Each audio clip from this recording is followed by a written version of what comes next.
Assalamualaikum warahmatullahi wabarakatuh. Salam sejahtera buat kita semua.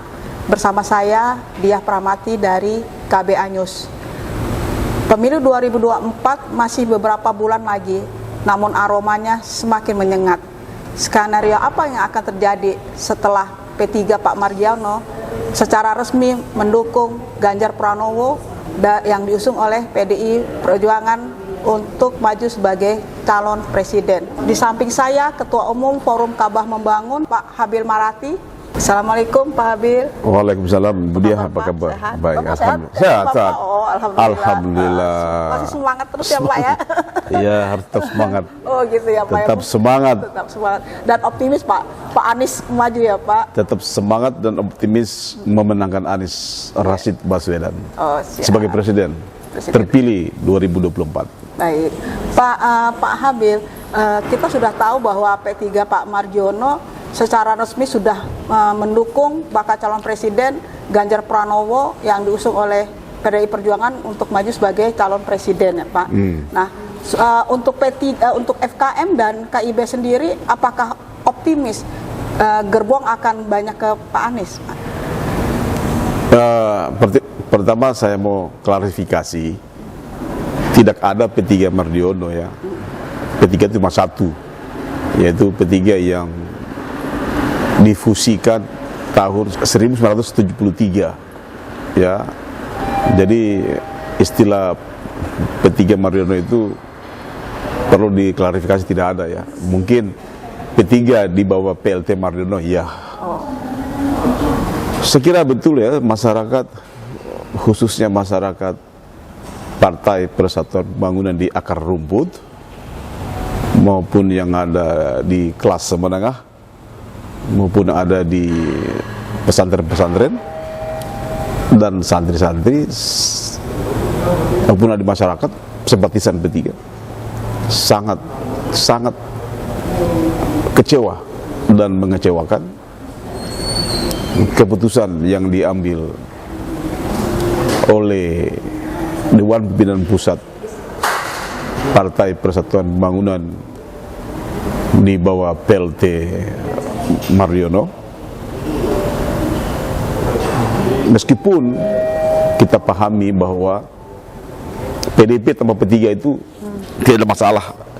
Jadi kami anggap bahwa P3 di PDIP itu hanya stempel saja, tidak akan berpengaruh pada akar rumput. Jadi keberadaan P3 berkoalisi dengan PDIP itu hanya stempel bahwa PDIP juga adalah didukung dengan partai Islam. Tapi sesungguhnya itu adalah hanya stempel, just a stamp, tidak akan ada kontribusi karena kader-kader P3 itu sudah 90% kayak Anies.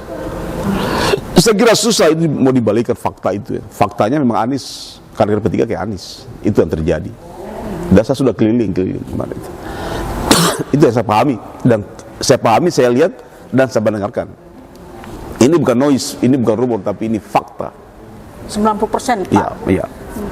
Pak, kalau mengenai basis yang di Jawa Tengah dan di Jawa Timur Pak, kan sebagian juga pendukungnya Pak Ganjar banyak, Pak. Bapak sendiri melihat gimana? Ya, kita tidak bisa klaim bahwa masyarakat Jawa Timur itu akan memilih Anies 100%. Tidak bisa. Itu saya kira Jawa Timur itu suara Anies maupun yang lain-lain itu Anies insya Allah akan dominan, akan keluar sebagai pemenang di Jawa Timur, juga, Jawa Tengah, Jawa Timur, Jawa Barat. Insya Allah. Jadi kita sebagaimana Anies mengatakan bahwa kita mengandalkan spiritual. Kekuatan spiritual itu dominan di tempat kita. Jadi karena memang ketika bangsa ini Indonesia merdeka, bangsa Indonesia merdeka, itu jelas bahwa ditempat dengan kekuatan spiritual. Bukan dengan senjata canggih, bukan dengan bom nuklir, bukan dengan misail, tapi kekuatan spiritual yang membuat bangsa Indonesia ini bisa mengalahkan penjajah Belanda, Jepang, dan Portugis Makanya di dalam pembukaan Undang-Undang Dasar 45 dicantumkan itu atas berkat Allah yang Maha Kuasa.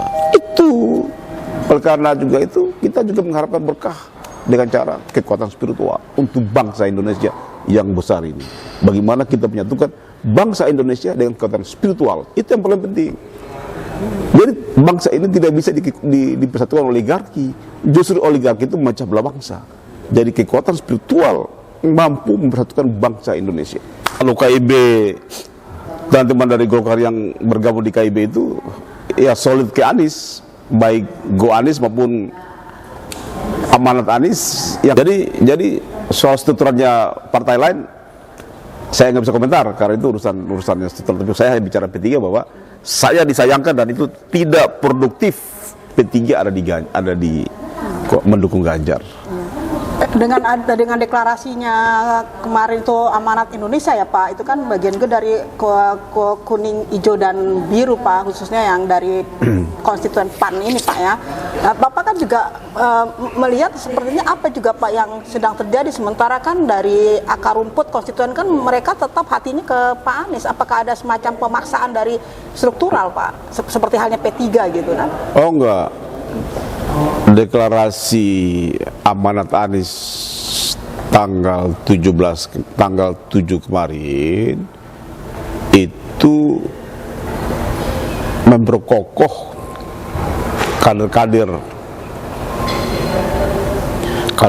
yang tergabung dalam Amanat Anies itu mendukung Anies bahwa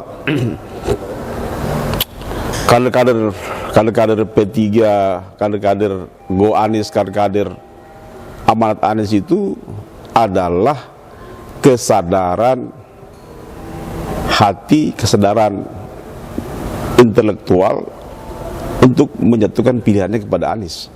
Jadi tidak pemaksaan. Mereka bisa dipaksa. Bukan, artinya pemaksaan itu dari sifat dari strukturalnya Pak, dari nggak ada. Mereka pun mau dipecat pun nggak ada masalah.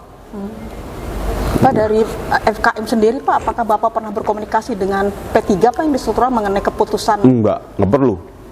Karena kita memiliki level yang sama, dia juga tidak sah, saya juga rekan P3 juga di P3. Jadi kita mana yang bisa menjalankan amanat konstitusi atau amanat anggaran dasar dan tempat tangkap P3. Ya cocoknya ke Anies buat balai. Pak, kenapa Bapak sampai saat ini tetap kekeh bahwa kepemimpinan Pak Margiono itu dianggap tidak sah Pak? Bahkan ada rencana mau ingin melengsarkan atau bagaimana Pak? Ya saya kira bukan yang melengsarkan Margiono itu mungkin internal partai sendiri ya kan. Mereka sendiri kan pecah kan. Jadi PLT itu tidak dikenal di dalam P3. PLT itu sifatnya hanya sementara. Tidak bisa dia menjabat setahun 2 tahun. Dia harus segera melaksanakan muktamar. Oleh karena itu efektivitas PLT yang Margiono ini akan semakin menenggelamkan P3 dari pentas politik nasional. Saya khawatir P3 tidak memiliki kursi atau tidak lolos parliament threshold di DPR nantinya jika tetap bertahan mendukung yang lain selain Anies. Itu aja, itu prinsip paling mendasar. Prinsip yang dilanggar paling mendasar DPP P3 di bawah Kepala Margiono adalah tidak mendukung Anies, tidak mengalihkan dukungan kepada Anies supaya P3 kompak. Itu yang disayangkan. Ada upaya untuk mengganti Pak Margiono Pak dalam waktu dekat ini mungkin? Iya, saya dengar PLT itu kan memang tidak perlu diganti, memang dia harus sadar dia harus meletakkan jabatan, tidak perlu diganti. Cuma dia karena tidak tahu berpolitik, tidak tahu berorganisasi, mungkin dia pikir PLT itu adalah legal secara Menteri Hukum dan HAM ya, tapi persoalan de facto, de jure di dalam anggaran dasar itu tidak sah.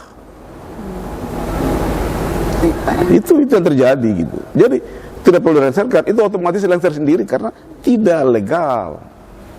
Tidak ada ketua umum P3 itu, PLT P3 itu bertahan sampai dengan setahun. Ya paling 3 hari 4 hari. Harus melaksanakan kewajibannya, yaitu menyelenggarakan muktamar luar biasa dalam rangka untuk memilih ketua umum definitif. Itu akan diselenggarakan kapan Pak kalau terjadi munaslup gitu? Ya tergantung Mardiono, kalau Mardiono tidak mau melaksanakan MLB, muktamar luar biasa, dia akan orang lain, maka kader-kader yang lain akan melaksanakan muktamar luar biasa itu dalam waktu dekat. Untuk melengsarkan Pak Mardiono ya Pak? Ya bukan mencari ketua definitif sesuai dengan negara rumah tangga, itu yang paling penting. Yang sekarang ini pentingnya itu adalah, yang paling penting itu adalah bagaimana PLT Mardiono segera menyelenggarakan muktamar luar biasa. Jadi dia tidak punya kewenangan untuk menandatangani pencalonan capres, anggota legislatif. Tidak punya kewenangan kalau secara anggaran dasar dan rumah tangga partai bersenang-senang. Undang-undang partai politik juga begitu, bahwa PLT itu tidak punya kewenangan untuk menandatangani pencalekan, pencapresan, tidak punya hak. Tapi mengapa sekarang dilanggar dan itu dibiarkan? Nah inilah negara kita kan, suka-suka hati dia lah. Karena sepertinya undang-undang itu tidak bisa lagi mengikat tindakan-tindakan hukum mereka gitu, dilanggar di mana-mana gitu. Itu ya. Apakah ini mungkin salah satu skenario dari pemerintah Pak yang memasang Mardiono untuk bisa? Loh, yang jelas Mardiono itu kan jadi PLT kan didukung pemerintah, ya kan? Mana bisa Mardiono jadi PLT kalau nggak didukung pemerintah, kan itu. Dikaitkan dalam hal ini, Bapak mengenai kembali banyak ramai Pak masalah presiden cawe-cawe untuk menentukan calon presiden, Bapak menanggapinya bagaimana Pak? Nah, iya, memang presiden itu, Jokowi itu harus netral. Jokowi tidak boleh bermain di kubu-kubuan. Jokowi tidak boleh ada di kubu A, di kubu B, di kubu C, tapi dia ada di semua kubu. Ada di tengah-tengah masyarakat, karena dia adalah sebagai pimpinan negara, presiden negara yang dijamin oleh Undang-Undang Dasar bahwa dia adalah menjadi presiden dan kepala negara seluruh bangsa Indonesia. Oleh karena itu, maka dia harus melaksanakan Bhinneka Tunggal Ika, berbeda-beda tapi satu. Banyak calon tapi ada satu kepala negara, dia semua ada di tengah-tengah. Itu baru main kepala negara, itu baru main negarawan. Tapi kalau dia juga ikut-ikut mendesain supaya Anies dijegal, mendevelop koalisi-koalisi, itu menurut saya memang secara undang-undang nggak ada, tapi secara etika berpolitik sebagai seorang pemimpin nasional, sebagai kepala negara yang mengayomi semua anak bangsa, semua rakyat Indonesia, semua politisi Indonesia dalam rangka, dalam konteks demokrasi, dia harus berada di tengah-tengah, netral. Pak, mungkin dengan sikapnya Pak Jokowi yang cawe-cawe seperti ini, Bapak melihat apakah Presiden Jokowi galau atau bagaimana Pak? Atau saya kira Jokowi tidak cawe-cawe ya, tapi menjadi playmaker. Kalau cawe-cawe itu kan insidentif, ini playmaker, bahkan ofensif juga defensif. Dia kan playmaker, ofensif, defensif untuk menggagalkan pencalonan Anies. Ini yang nggak benar. Jadi ada apa Jokowi tidak memanggil Anies untuk bicara bagaimana kesinambungan, bagaimana konsistensi pelaksanaan demokrasi. Ini kan mesti harus terjadi gitu. Pak, jangan hanya calon A dipanggil, calon B dipanggil, tapi Anies kan dipanggil untuk bicarakan bagaimana membangun sistem dan mekanisme demokrasi agar kontinuitas demokrasi dan pembangunan itu bisa dinikmati oleh seluruh bangsa Indonesia. Itu yang paling penting. Artinya di sini Pak Jokowi tidak gentleman ya Pak ya, maksudnya tidak gentle ya menghadapi. Iya, artinya ada rasa ketidakikhlasan jika Anies jadi presiden. Itu yang menurut saya tidak bagus. Itu pandangan saya seperti itu ya. Itu ya. Gitu ya Pak ya. Itu apakah ini juga dalam rangka itu artinya Pak Jokowi ingin mempertahankan oligarki dengan mendukung Pak Ganjar Pranowo atau bagaimana Pak? Bapak melihat? Iya, saya memang yang kami dan kawan-kawan khawatirkan itu adalah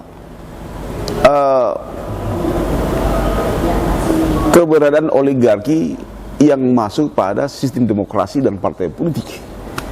Itu kalau oligarki itu berdiri independen, dia hanya berfokus pada pembangunan ekonomi, dan memberikan kontribusinya pada negara, termasuk bagaimana mendevelop suatu undang-undang perizinan agar mereka efisien bisnisnya, itu kan bagus. Tapi kalau sudah oligarki ingin menguasai semuanya, menguasai dari hilir sampai kepada hulu, dari hulu sampai ke hilir, baik itu politik, ekonomi, demokrasi, sosial, itu bahaya sekali untuk bangsa ini. Oleh karena itu oligarki harus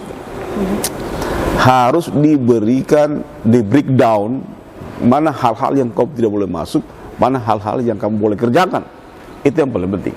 Berarti tidak menutup kemungkinan bila hal ini terus terjadi, mungkin akan terjadi ledakan-ledakan emosi masyarakat yang bisa mengkhawatirkan posisi Pak Jokowi, Pak. Lah kan kita tahu bahwa revolusi industri, gerakan revolusi industri di Prancis itu kan meledak gara-gara para tuang tanah menguasai tanah kan, menguasai ekonomi, menguasai resource. Ini juga Indonesia juga harus diwaspadai bahwa oligarki itu tidak boleh berkembang menjadi monopolistik, tidak boleh berkembang menjadi dominan, tidak boleh menjadi kekuatan absolut baik politik, ekonomi, dan sosial. Ini harus dihentikan. Bapak melihat sebenarnya Pak, kalau Pak Anies jadi presiden, apakah mampu bisa melawan kekuatan oligarki ini, Pak? Loh, Anies kan sudah membuktikan. Anda bisa jadi gubernur, pekerjaan besar yang dia kerjakan Anies itu adalah berhadapan dan menghadapi oligarki, yaitu mengenai reklamasi Pantai Utara. Kan itu dia dihadapi, itu yang dihadapi, itu yang dia kerjakan. Berapa kali Anies bolak-balik di PT UN kan karena dia mencabut. Itu kan jelas-jelas Anies menghadapi, ya kan? Menghadapi, mengerjakan apa yang menjadi momok masyarakat, yaitu oligarki. Dihentikan itu reklamasi Pulau-Pulau karena merugikan masyarakat. Makanya hari ini dibenci. Ya. Nah, itu terjadi. Dan itu bisa dipungkiri memang Pak. Itu rekam jejaknya ada. Jadi kalau jangan lagi dipertanyakan apakah Anies mampu melakukan perlawanan, mampu mengeliminir kekuatan oligarki. Orang lain baru bicara, Anies sudah melakukan di reklamasi Jakarta Utara. Itu kan oligarki semua dihadapi. Ya kan? Semua apalagi yang mau dilakukan soal itu.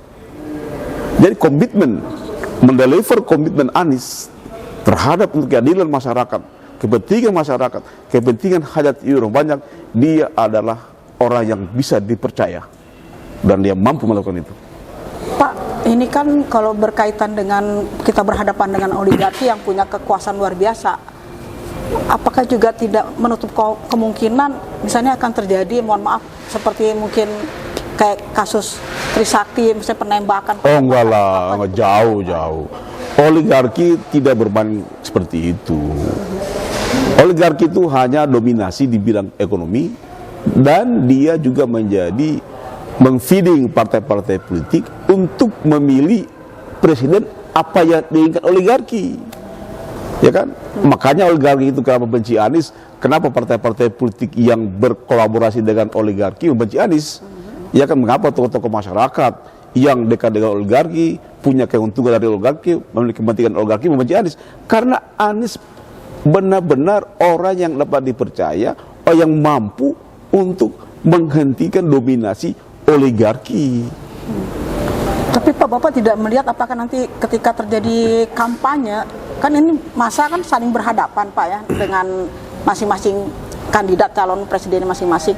Apakah tidak ada terjadi benturan-benturan gitu Pak yang mungkin akan mengancam Pak Anies gitu Pak? Enggak lah. Bapak yakin bahwa tidak sejauh itu? Enggak ada sejauh itu. Masyarakat Indonesia itu baik-baik kok. Masyarakat Indonesia itu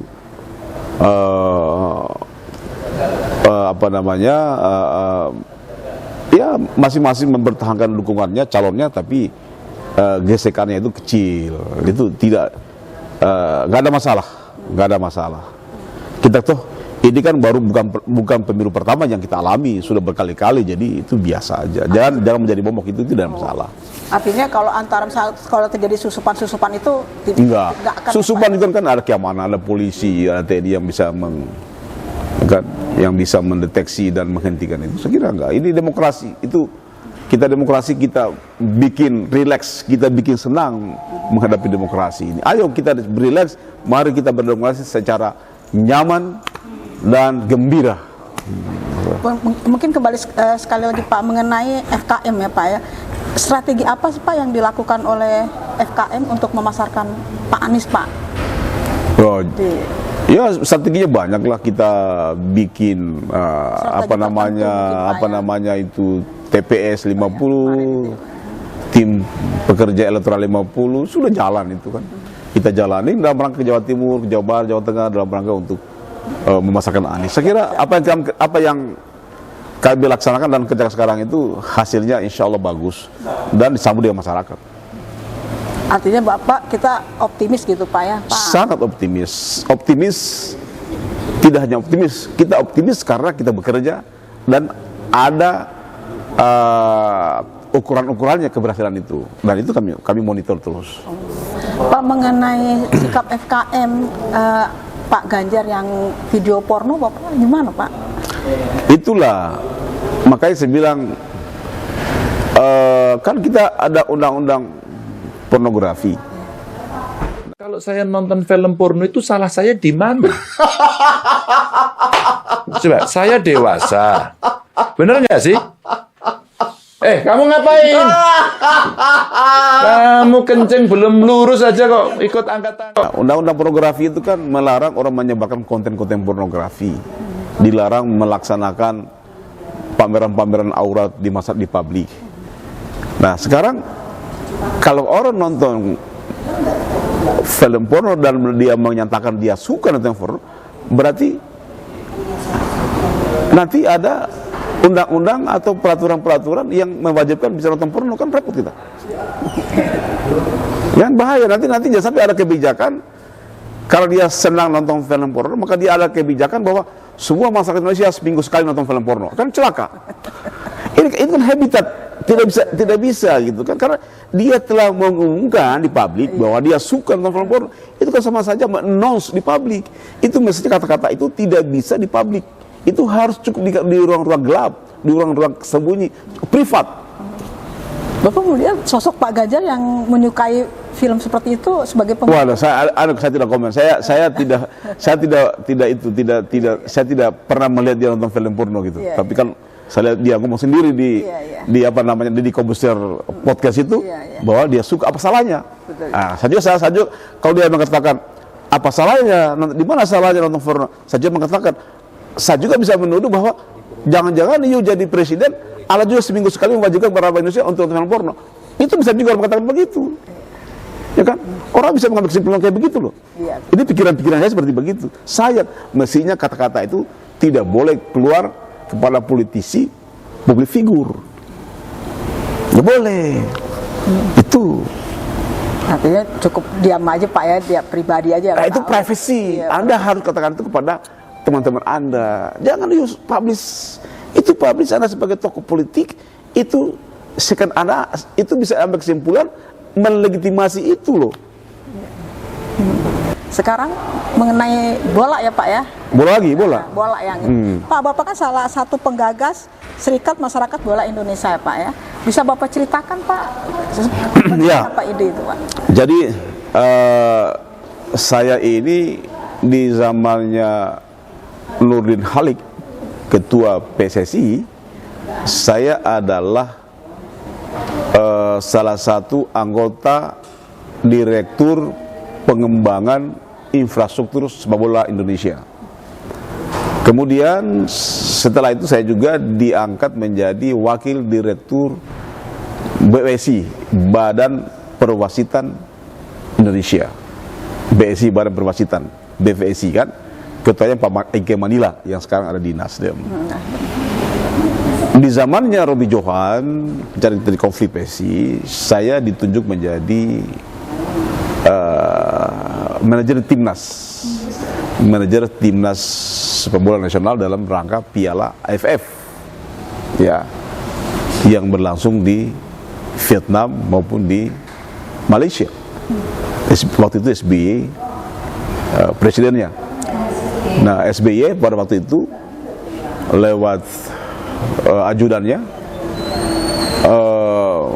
menyampaikan agar timnas itu berprestasi.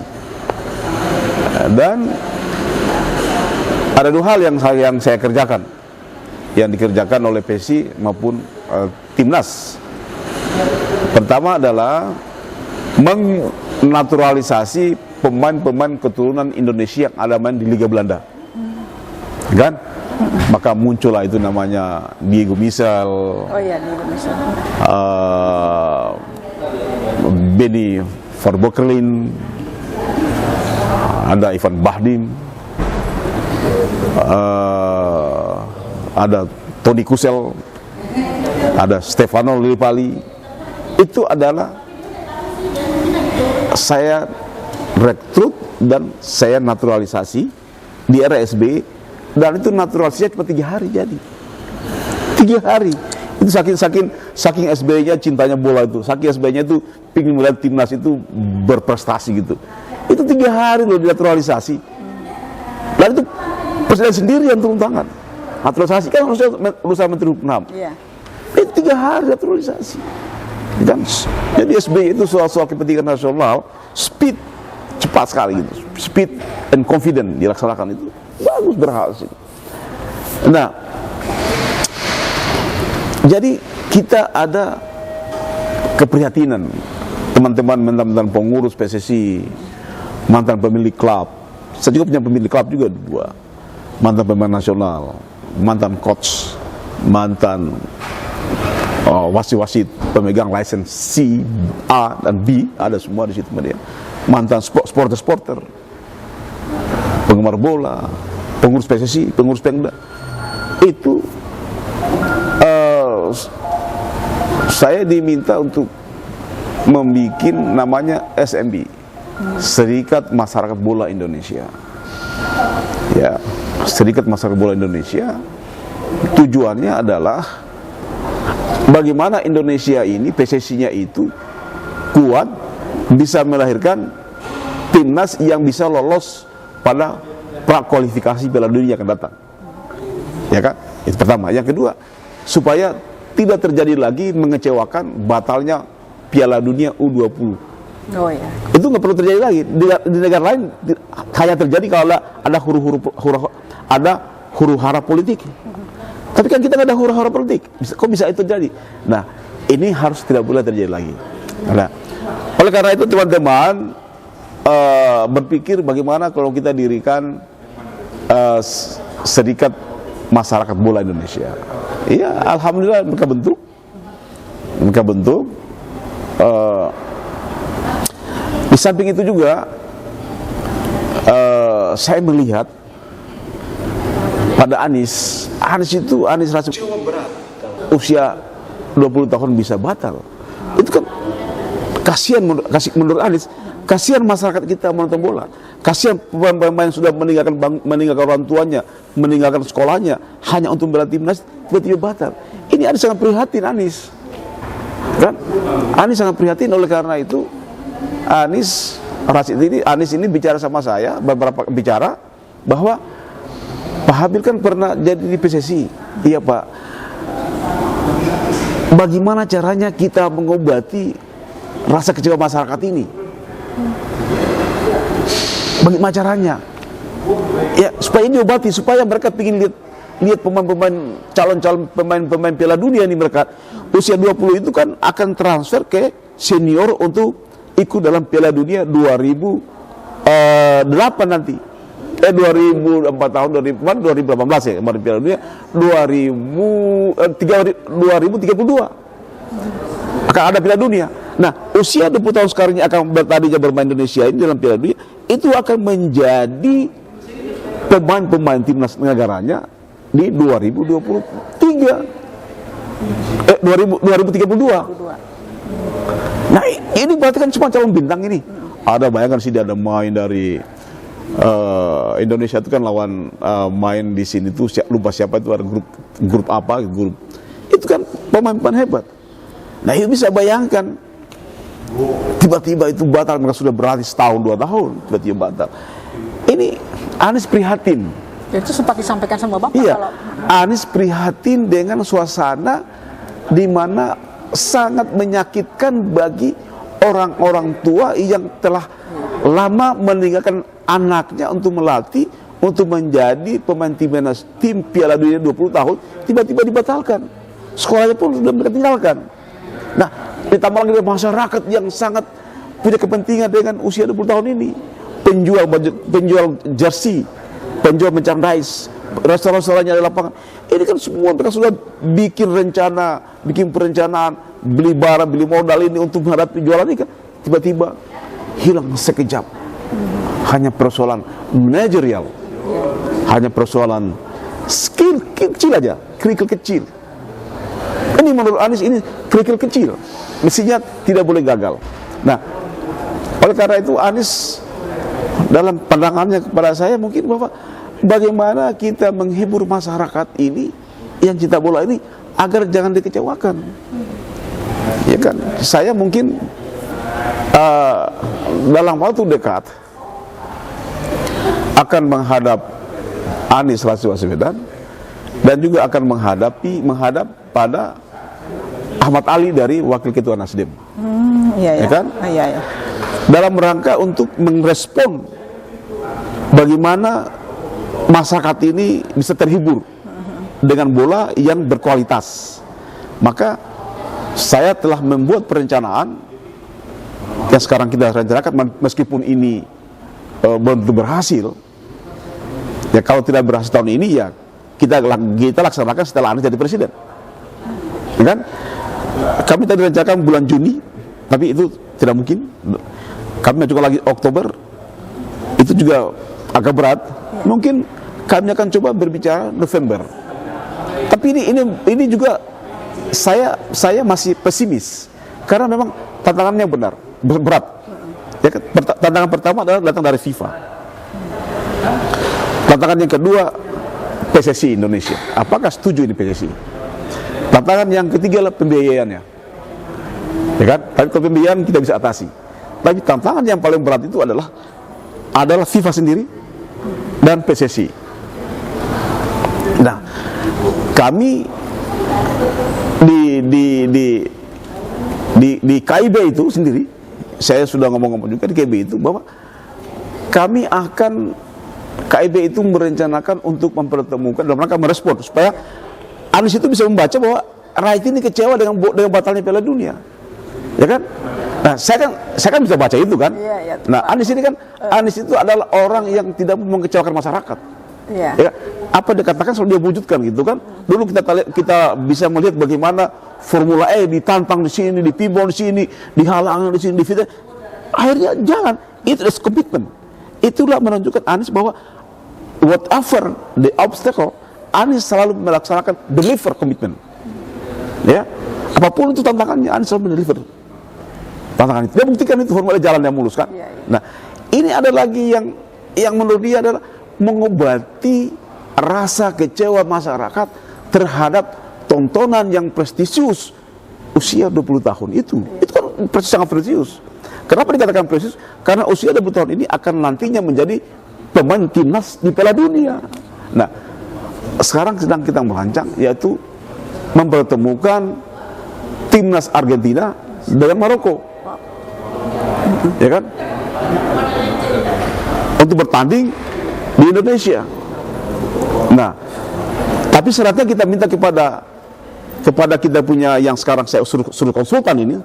Sekarang konsultan sudah bekerja, dia ofisnya di Belgia dan dia juga orang FIFA.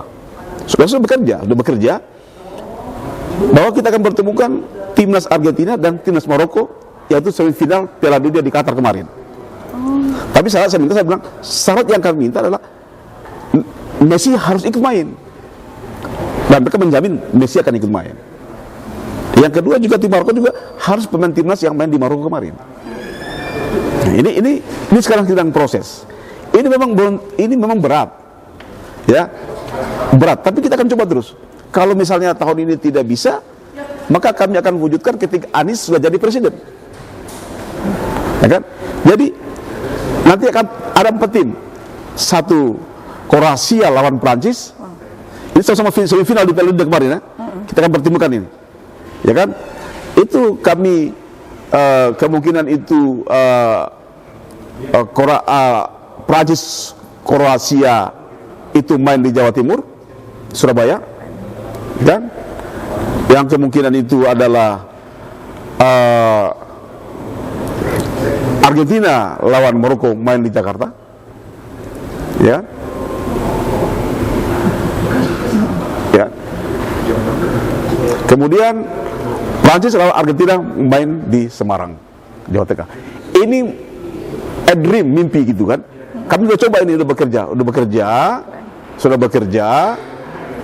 Ya, ini kan hanya kami merespon Anies itu ingin menyenangkan masyarakat bola yang suka bola itu lah. Nah ini saya baca gitu loh. Tapi ya ini berat lah ya. Ini masih rencana masih berat. Tapi kami sudah komunikasi dengan kita punya konsultan, sudah komunikasi dengan AFA itu adalah PSSI-nya Argentina, dan sudah komunikasi dengan Maroko, dan Prancis sudah ketemu. Sudah ini masih negosiasi. Kalau tidak bisa tahun ini, insya Allah kalau Anies terpilih jadi presiden, maka kita laksanakan setelah Anies jadi presiden, menjadi bagian daripada syukuran, insya Allah untuk menyukuri atas kemenangan Anies jika Allah mentadikan jadi presiden. Saya tunjukkan, jangan sampai saya dikatakan bohong, tidak benar saya punya peta. Ini saya punya hasil komunikasi ya. Ada dokumen yang ini namanya Patrick, dia sudah kirim semua. Saya tunjukkan, Anda mungkin bisa foto ini kan? Ya, nanti bisa dikirim. Ini permintaan biayanya Argentina Maroko kan? Tadinya Juni nggak bisa, ya kan? Saya sanggup. Itu Argentina minta $4 juta, ya kan? Maroko $2 juta,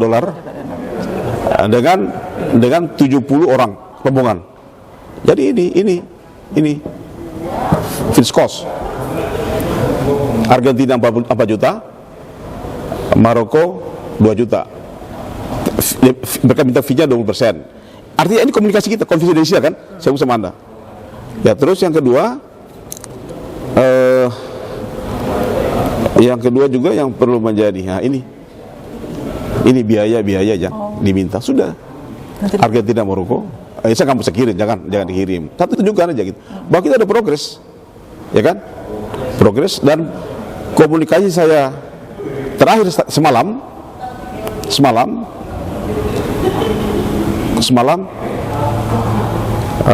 itu, yes, I will get the LOA very soon.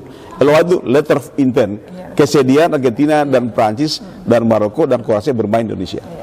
Sepertinya kalau dilihat dari tadi, Anies Baswedan, seorang Pak Anies itu, beliau bisa membaca hatinya rakyat. Tapi sementara bagaimana dengan Pak Ganjar yang saya berkontradiktif ya? Enggak, kita gimana, enggak, saya hanya bicara Anies. Sama calon presiden ya kayaknya. Yang jelas dia bukan calon saya bicara calon saya gitu. Itu yang saya kerjakan. Jadi jadi kami sudah kerjakan ini. Hebat ya Pak SM. Sudah kerjakan. Jadi lu bisa bayangkan tim ini bermain di Indonesia itu kan menghibur kecewanya rakyat Indonesia yang tidak gagal menyaksikan Piala Dunia usia 20 tahun. Dengan persiapan begitu banyak, tiba-tiba batal. Apa rakyat nggak down? Apa mentalitasnya orang tua pemain itu nggak down? Nah inilah yang mau diobati Anies. Ini ide dari Anies bunga berlian. Ya ide visioner. Dia mampu membaca kegelisahan rakyat, kekecewaan rakyat, dan kebutuhan masyarakat dia bisa baca. Termasuk olahraga. Jadi politik ia bisa buktikan itu bagaimana Formula E di Jakarta. Itu tantangannya luar biasa. Tapi ia seorang gubernur bermain di daerah kekuasaannya, tapi dihalangi saya persulit di tebang aja pohon monas dihantam. Tapi karena dia Anies ini memiliki komitmen yang kuat, maka dia deliver on time. Gitu. Pak, mungkin salah satu proyek besar yang akan dikerjakan oleh SMBI itu tadi Pak ya, dengan program.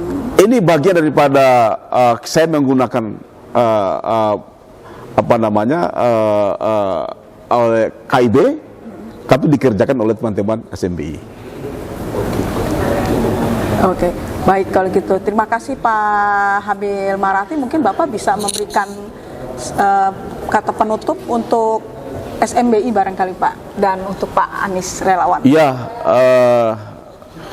teman-teman Serikat Masyarakat Bola Indonesia, orang tua pelatih, keluarga pemain, keluarga pelatih, masyarakat bola Indonesia sangat terpukul dan kecewa dengan gagalnya perhelatan Piala Dunia usia 20 tahun. Oleh karena itu, sedang berusaha untuk menghibur masyarakat bola Indonesia dengan menantangkan semifinal timnas di Piala Dunia Qatar. Demikian minta doanya, semoga Allah merestui yang terbaik, apa yang kita inginkan, apa yang diinginkan oleh masyarakat, dan apa yang dibutuhkan masyarakat, yaitu presiden yang terbaik bagi semua bangsa, bagi semua anak bangsa. Terima kasih. Bila taufiq hidayah. Wassalamualaikum warahmatullahi wabarakatuh. Wallahu muwaffiq ila aqwamit thoriq. Demikian pemirsa bincang-bincang KBA News dengan Ketua Umum Forum Kabah Membangun Bapak Habil Marati. Assalamualaikum warahmatullahi wabarakatuh. Waalaikumsalam warahmatullahi wabarakatuh. You ain't love my hand, quit trying all time. You ain't love my hand, quit trying all time. Well, you ain't gonna never call a woman and you ain't no friend of mine. Where St. Jude's high place, where what's up to line? Where St. Jude's high place, where what's up to line?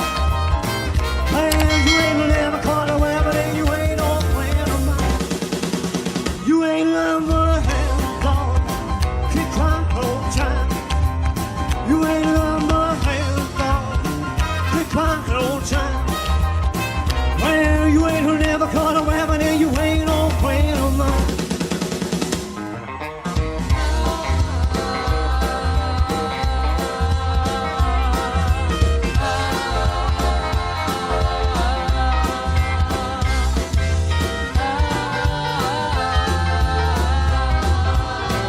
St. Jude's high place, where was us to lie?